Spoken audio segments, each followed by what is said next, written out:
Pernah nggak kalian lihat brosur HP yang isinya begini? Octa-core 2,8 GHz, 100 megapiksel, gaming lancar jaya. Kelihatannya sangar banget kan? Berasa beli HP spek dewa harga merakyat. Tapi pas dibeli terus dipakai main game, frame drop. Buka aplikasi sosial media rasanya berat. Mau pindah aplikasi dari chat ke e-commerce aja kadang patah-patah kayak robot lagi breakdance.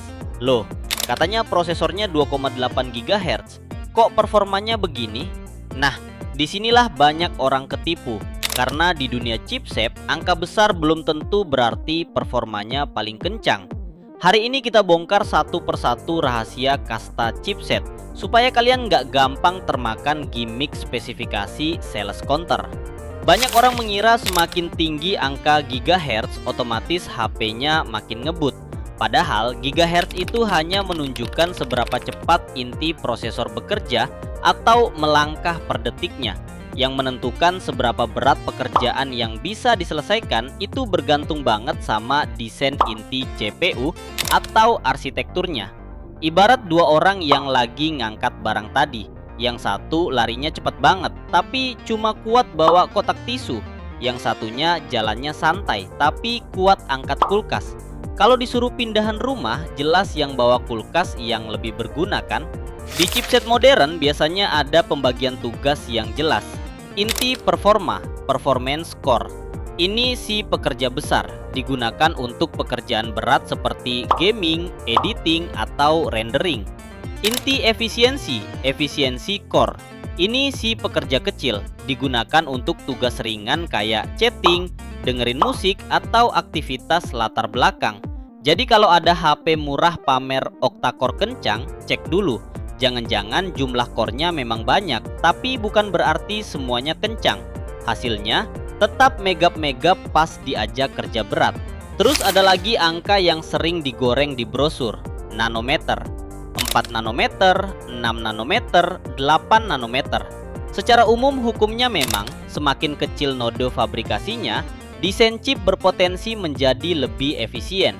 Konsumsi dayanya lebih rendah dan panasnya lebih mudah dikendalikan.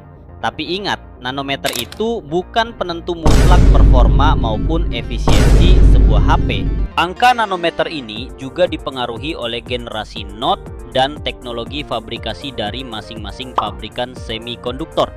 Artinya, chip 4 nanometer dari pabrikan A belum tentu setara dengan chip 4 nanometer dari pabrikan B. Jadi, jangan membandingkan angka nanometer antar brand secara mentah-mentah ya.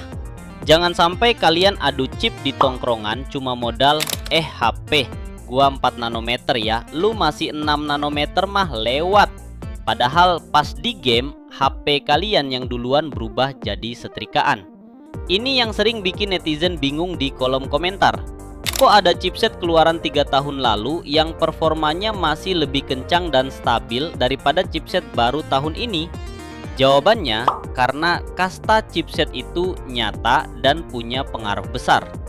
Chipset kelas mid-range premium atau mantan flagship zaman dulu seringkali memiliki arsitektur CPU yang lebih superior, GPU atau pengolah grafis yang lebih bertenaga, cache yang lebih besar, dan dukungan bandwidth memori yang jauh lebih luas dibanding chipset kelas entry level generasi paling baru. Tapi ini bukan aturan mutlak yang kaku ya. Kalau chipset entry level yang lebih baru ternyata membawa peningkatan arsitektur yang melompat jauh atau bahkan naik kelas, hasilnya tentu bisa berbeda. Makanya jangan cuma lihat tahun rilisnya, lihat juga posisi chipset itu di kelas mana pas pertama kali dilahirkan. Terus gimana dengan ritual sakral para reviewer atau netizen, yaitu pamer skor benchmark seperti Antutu atau Geekbench? Benchmark itu tetap berguna, tapi sebatas alat pembanding kasar dalam kondisi pengujian tertentu. Hasil benchmark itu bisa dimanipulasi secara tidak langsung, misalnya dipengaruhi oleh suhu awal perangkat yang sengaja didinginkan pakai AC, penggunaan mode performa instan, versi software, hingga optimasi khusus dari pabrikannya. Yang jauh lebih penting buat kita sebagai pengguna adalah performa nyata saat digunakan dalam waktu lama.